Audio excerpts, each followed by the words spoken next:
आज कानपुर जनपद के नौबस्ता में सागरपुरी रोड पर क्षितिज कंप्यूटर एवं वोकेशनल एजुकेशन काउंसिल के कार्यालय का उद्घाटन ग्रामीण पत्रकार एसोसिएशन के हमीरपुर जिला अध्यक्ष मनोज त्रिपाठी एवं कानपुर के जिला अध्यक्ष रामचीज निषाद ने किया। बता दें कि ये कार्यालय जो नया खुला है, जिसका उद्घाटन अभी आपने देखा है, उसमें बच्चों की शिक्षा और नौकरी के लिए परामर्श दिए जाएंगे। हाई एजुकेशन और बढ़िया बेहतरीन नौकरी के लिए देश और विदेशों में जो प्रॉब्लम्स और प्राथमिकताएं हैं, उसकी सारी जानकारी और सहायता ये संस्था देगी।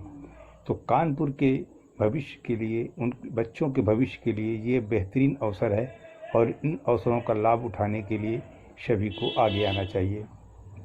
संस्था के संस्थापक मैनेजिंग डायरेक्टर राजेश निगम ने बताया कि हम बच्चों को इस कार्यालय के माध्यम से, संस्था के माध्यम से शिक्षित करते हुए उच्च शिक्षा की ओर ले जाते हैं और उनको कम खर्च में उचित शिक्षा और नौकरी का प्रोत्साहन दिलाते हैं, जिससे आगे आने वाले बच्चों का भविष्य उज्जवल हो और वो अपने क्षेत्र में नित्य नई प्रगति करें। नई टेक्नोलॉजी, नए साहस के साथ हम उनको अपने मार्गदर्शन में इतना मजबूत कर देते हैं और इतना शिक्षित कर देते हैं, इस तरीके से उनकी काउंसलिंग करते हैं। अब मैं कानपुर जनपद में ग्रामीण पत्रकार एसोसिएशन के जिला अध्यक्ष रामचीज निषाद जी से भी चाहूँगा कि चूँकि उनके जनपद में बच्चों के विकास के लिए एक ऐसी संस्था खुली है जो कि एक बेहतरीन काम करने जा रही है, तो आप बताएं कि आपको इस जनपद में इस नए उद्घाटन पे कैसा लग रहा है? सर्वप्रथम तो मैं क्षितिज कंप्यूटर एवं भाई राजेश जी को बधाई देना चाहता हूँ कि कानपुर के अंतर्गत इस तरह की विचारधारा और इस तरह की सुख सुविधा देने के लिए उन्होंने अपना यह प्रतिष्ठान यहाँ पर संचालित किया। इनके लिए मैं बहुत बहुत बधाई देता हूँ और ईश्वर से प्रार्थना करता हूँ कि ये इसी तरीके से अपनी फ्रेंचाइजियाँ बढ़ाते जाएँ और इसमें जो एज एक पत्रकार होने के नाते और एक संगठन का पदाधिकारी होने के नाते हमारा जो संगठन है 75 जिलों में सक्रिय रूप से कार्य कर रहा है। हम प्रयास करेंगे कि क्षितिज कंप्यूटर को 75 जिलों में स्थापित करने का जो भी हर संभव प्रयास मदद हो सके हम लोग उसमें प्रयास करें और इसको वहाँ तक पहुँचाएं। आपने बहुत बड़ी जिम्मेदारी ली और बहुत ही अच्छा प्रोत्साहन दिया। तो अब आप ये बताइए कि कानपुर में जब संस्था ये काम कर रही है तो आप इसके प्रचार प्रसार में क्या भूमिका निभाएंगे? प्रचार प्रसार का जो माध्यम है, सबसे पहले तो जैसे मैं हम लोग बात करें कि जिस समुदाय से, जिस समाज से हम लोग बिलोंग करते हैं, हमारी जो बच्चे हैं और जो परिवार है वो बहुत कम पढ़ा लिखा है, आर्थिक स्थिति उनकी ठीक नहीं होती, तो इस चीज़ को हम लोग वहाँ तक पहुँचाने का पूरा प्रयास करेंगे कि वो सभी जो माता पिता धन के अभाव में हायर एजुकेशन को नहीं प्राप्त कर पाते, उनको यह संदेश देना चाहेंगे मौखिक तौर पे, सामाजिक तौर पे और राजनीतिक तौर पे भी हम जाकर यह संदेश पहुँचाएंगे जिससे उनको लाभान्वित हो सके। और ये संस्था का कार्य जो है और कानपुर में एक कह सकते हैं, कानपुर एक कैपिटल मैनचेस्टर है, यहाँ पे उसी तरीके से उन्नति करे जिस तरीके से बाकी सारे जो है कार्य प्रगति पे होते हैं। नमस्कार साहब, आज आइए हम बात करते हैं ग्रामीण पत्रकार एसोसिएशन के जिला अध्यक्ष हमीरपुर मनोज जी से। आज वो इस संस्था में आए हुए हैं और वो भी देख रहे हैं कि हम छात्रों की भलाई के लिए उद्देश्य एक संस्था में जो काम हो रहा है। आइए हम उनसे भी राय जानते हैं। मनोज जी, आप ये बताएं कि आप कानपुर जनपद में इतनी दूर हमीरपुर से चलकर आए हैं और इस एजुकेशन वाली संस्था में आपने जो सहभागिता निभाई है, आपको क्या लगता है कि इससे छात्रों को क्या फ़ायदा मिलने वाला है? देखिए, इनको मैं जानता हूँ निगम जी को, इन्होंने जो अकेडमी नौदहा में भी खोल रखी है और काफ़ी समय से नौदहा में काम कर रहे हैं। उसके माध्यम से इस शिक्षा क्षेत्र में जाने कितने छात्र लाभान्वित हुए हैं और इन्होंने उसी प्रकार से कानपुर में भी सेंटर डाला है, जिससे यहाँ के भी छात्रों को उसका फ़ायदा मिल सके और पढ़ने का एक मार्गदर्शन मिल सके। इसके लिए निश्चित रूप से बात है और इसी के पर मैं आया हूँ। इस क्षेत्र को भी एक अच्छा स्थान की जानकारी। यानी हमीरपुर मौदा में ये संस्था के द्वारा किए गए कार्यों को देखते हुए आपने इस संस्था को कानपुर में प्रमोट करने का निर्णय लिया। जी। तो आगे भविष्य में कानपुर के छात्रों के लिए आप क्या संदेश देना चाहते हैं? इस संस्था से जुड़ने के लिए आप अपनी तरफ से क्या संदेश देंगे?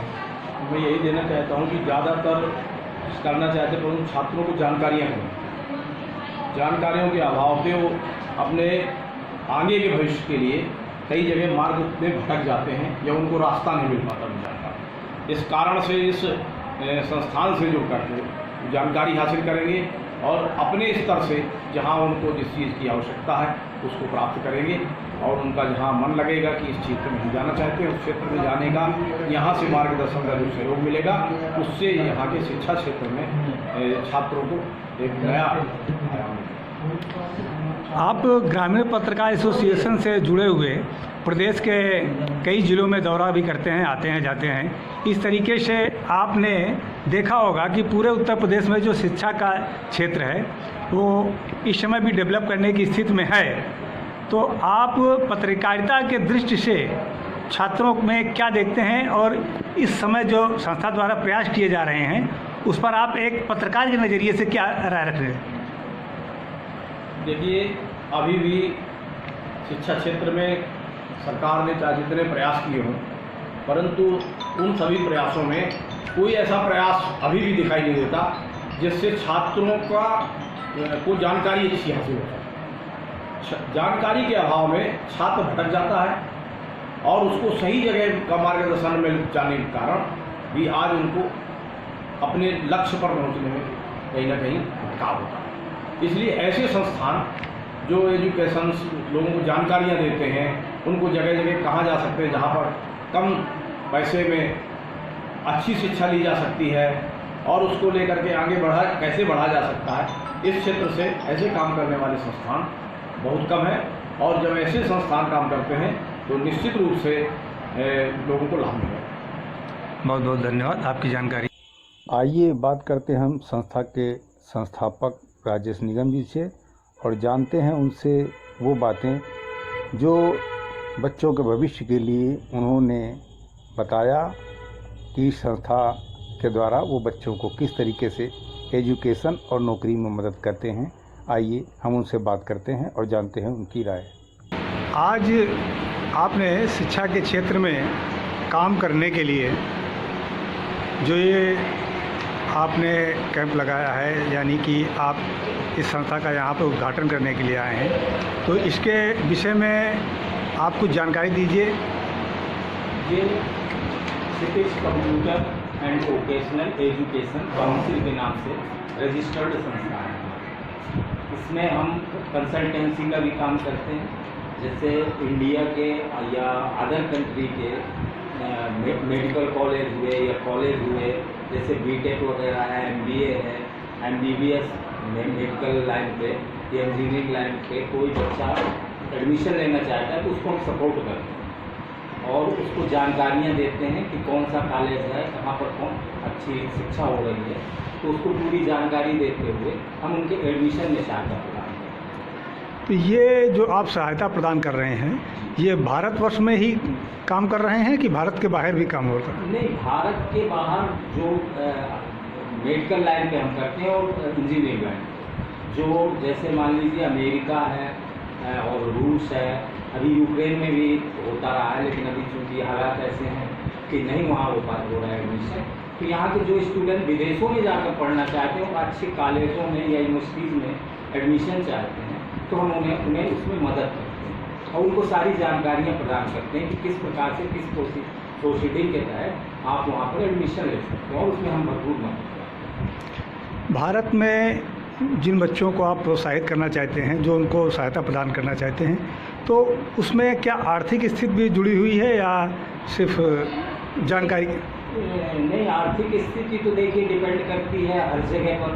मान लीजिए बच्चा बहुत अच्छे टॉप कॉलेज में है या उसकी में जाना चाहता है लेकिन उसकी फीस बहुत अधिक है, तो वैसे तो बहुत सी योजनाएं हैं सरकार की कि जैसे लोन वगैरह भी मिलता है कई योजनाओं में, तो उसके लिए भी हम जानकारियाँ देते हैं। लेकिन ज़्यादातर होता क्या है कि अपने आर्थिक स्थिति के अनुसार ही बच्चा एडमिशन लेता स्टूडेंट।